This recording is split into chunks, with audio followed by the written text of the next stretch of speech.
Last week I bought my first apartment.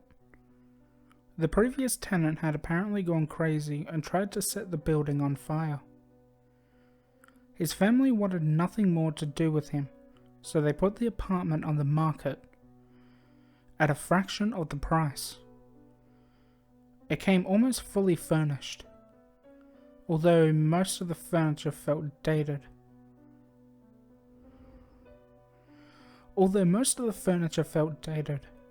I wasn't going to complain about free stuff.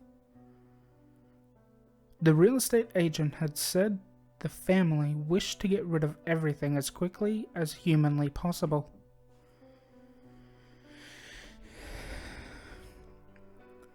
So I snapped up everything. I guess you could say it was one of those moments where you're in the right place at the right time. Or so I thought. Initially, I felt very proud of myself. I'm still a couple of months shy of 30, and having bought my first apartment, felt like I was finally getting my life together. I spent the first day in my new house, roaming around the rooms, deciding what I wanted to keep and what could be thrown away. The last room I inspected was the bedroom. A double bed took up most of the area. A small nightstand stood next to the left side of the bed. The side facing the door, which was the side facing the door, and an old wooden panelled dresser aligned the far side of the room. I slumped down on the bed. Its frame welcomed me with a tiny groan. I turned towards the nightstand and pulled at the only drawer it contained. It wouldn't budge. There was no keyhole, so it couldn't be closed. I applied some more pressure until I felt the drawer slowly inch open. The wood creaked under the pressure before abruptly shooting out of its hinge. A mountain of paper spilled on the floor around me. I picked up the first sheet. The same 5 words had been hastily penned on every line. Do not open your eyes. I picked up another sheet. The same hurried handwriting. The same words.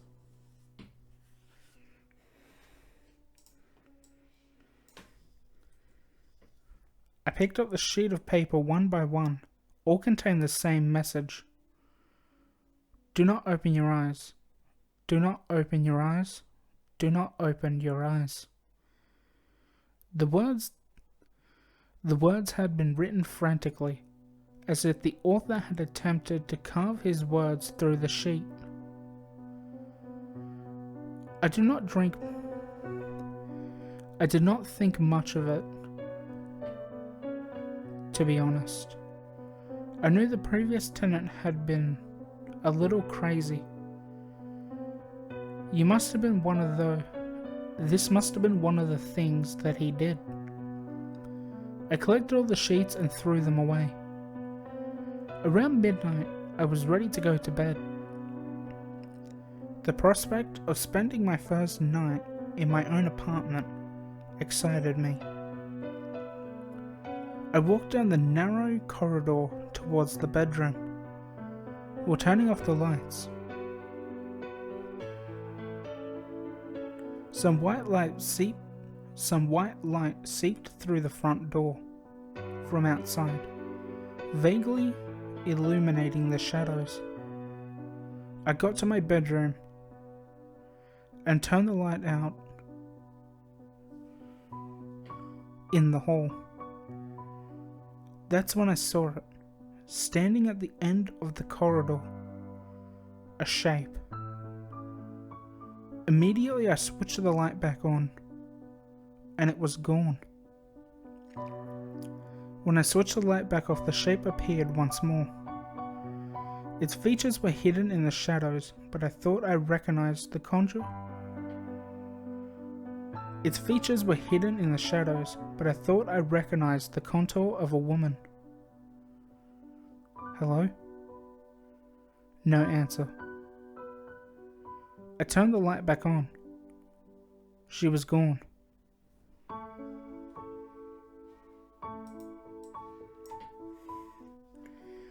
At that point, my head began to pound, and I felt my heart rate rise. I was scared, but clearly I was the only person in the apartment. I switched off the light in the corridor, and without looking back, I shut the door to my bedroom and fell onto the bed. I was exhausted and probably imagining things. Before long, the traffic outside began to lull me to sleep. That's when I heard shuffling. Soft footsteps crept towards my bedroom door. I jumped out of bed, grabbed my baseball bat, and swung the door open. There she stood, a shadow now halfway down the corridor. I turned the lights on and she was gone. My head began to spin. This was impossible. I thought I was going crazy. I left the light on in the corridor and went back to bed. I could not fall asleep. My body was shivering. I closed my eyes and tried to calm down. That's when the footsteps returned. I heard her drawing closer. This is not possible, I kept repeating to myself. It's just not possible. The footsteps stopped directly outside my door. Everything seemed to calm down. I sighed. I sighed as my heartbeat returned to normal. All of a sudden, the door blew open and the footsteps burst towards me. I shrieked as something ripped the blanket from my grasp.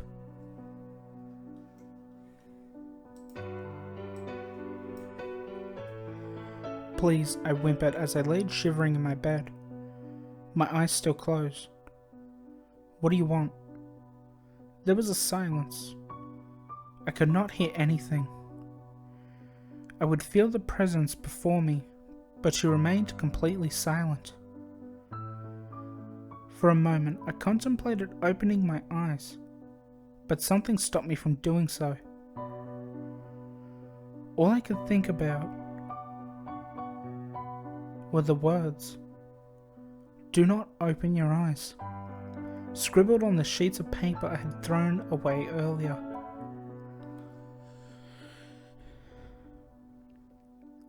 Then I heard her lean over me. I lay in my bed with my eyes closed for what felt like an eternity. Then I heard her lean over me. "Open your eyes," she whispered.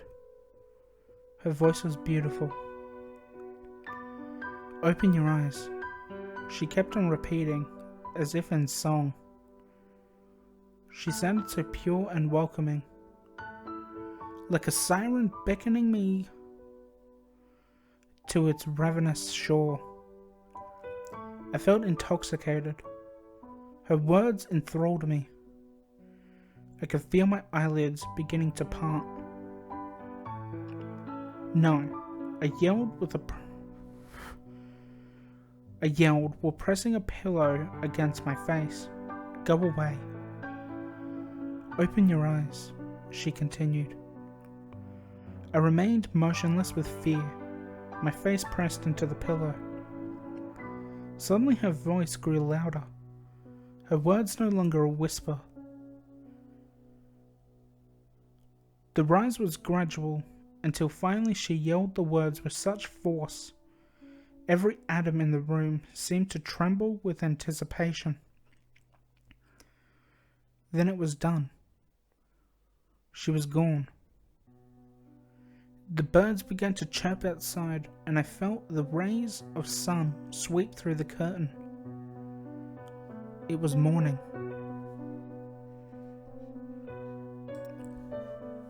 This has been going on for days now. Every night is worse than the last. I feel as if the last week has aged me well beyond my years. There is something about her voice. It's almost enchanting. Every night her words cut deeper into me. I can feel my mind waning, ready to give her what she wants. My determination to keep my eyes closed is slowly eroding away, together with what's left of my sanity. I don't know who to call for help. I don't know who will believe me. Then yesterday, I did something stupid. She stood in the corridor after I turned up the lights. Tears streamed down my face. Please, I pleaded, go away. She stood motionless. I turned the light on. She was gone. I couldn't refrain myself from switching the light back off. She now stood halfway down the corridor, covered in the darkness. I flicked the lights back on, almost instantly. Go away, I yelled into the empty hallway. My body felt tense. My eyes darted along the corridor. Suddenly the absurdity of it all hit me.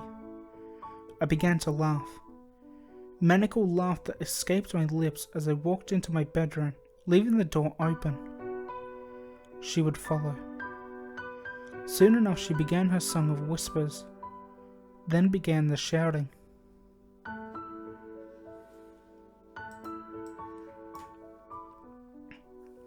Open your eyes, open your eyes, open your eyes. I cannot stand it anymore. The words tore me apart. Before I was completely aware of what I was doing, I opened my eyes. That was a mistake. Her face hung straight above mine. I peered into her eyes. I do not have the talent to put to words what I saw there, but I will try.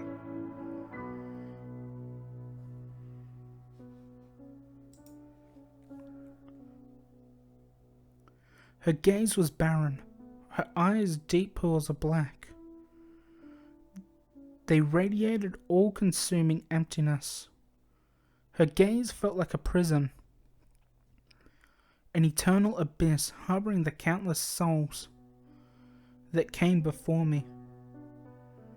I could feel them.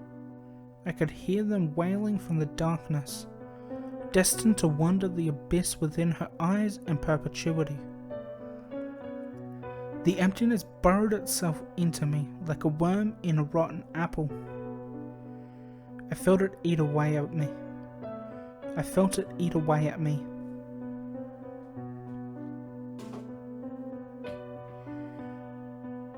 I felt it grasp my soul. An almost serene sense of hopelessness spread through me. I felt like every shred of happiness was torn out of me. She slowly reached out her hand towards my heart. I cried out in fear as her fingernails began to pierce my chest. Then the doorbell rang. I fell to the floor. She was gone. I remained on the floor, unable to move. All I could do was take short, haggard breaths. I was drenched in sweat. The doorbell rang again.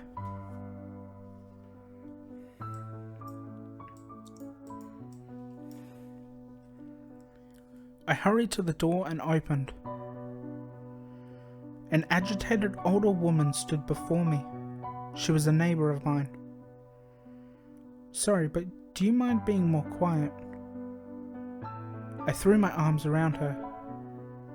"Thank you," I whispered. "What?" I turned around towards the corridor. It was deserted. I began to laugh hysterically. The old lady pushed herself away from me. "You are as crazy as he was." "Who?" "The previous owner. They took him to the asylum, didn't they?" I fell silent. "Are you saying he's still alive?" "Yes." I grabbed my keys and wallet and stormed past the old lady without saying a word.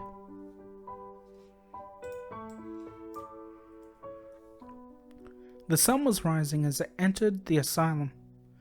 At the front desk I slipped a $50 note in the pocket of the clerk for the right room number and 5 minutes alone.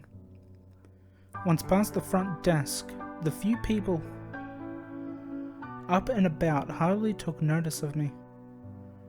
I got the distinct feeling they thought I belonged there.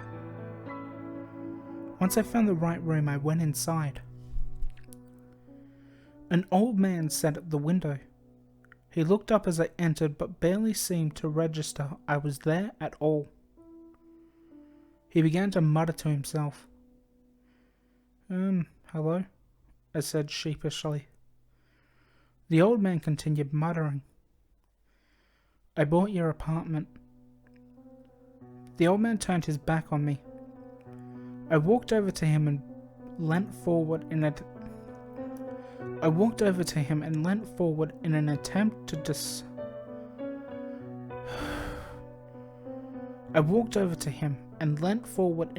to discern meaning to his muttering. My insides froze when I recognized the words. "Do not open your eyes." The old man kept on muttering it over and over. I felt shell-shocked.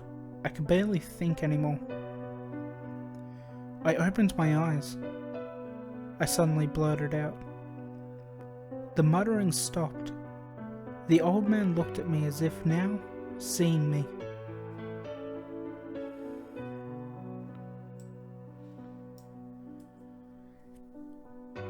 "The eyes are the windows to the soul," the old man mumbled. "Did you look into her eyes?"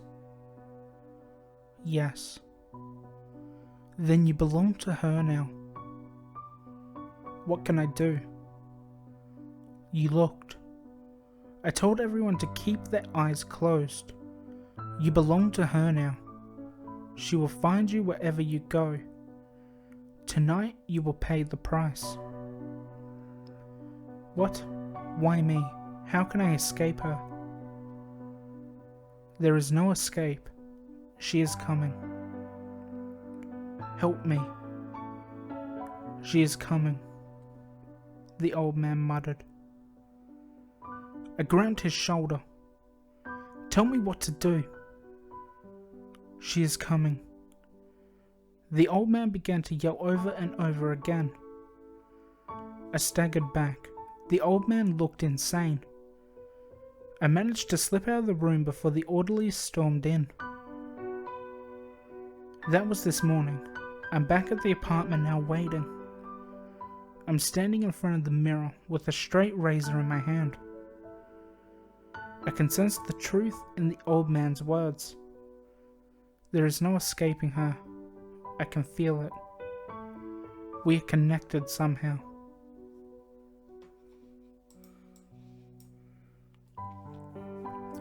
The sun will set soon. She is coming for me. Next time I gaze into her eyes, I will be lost forever. There is no escape. I won't be able to resist her song. The razor weighs heavy in my hand. Unless, of course, I can stop her from looking into my eyes.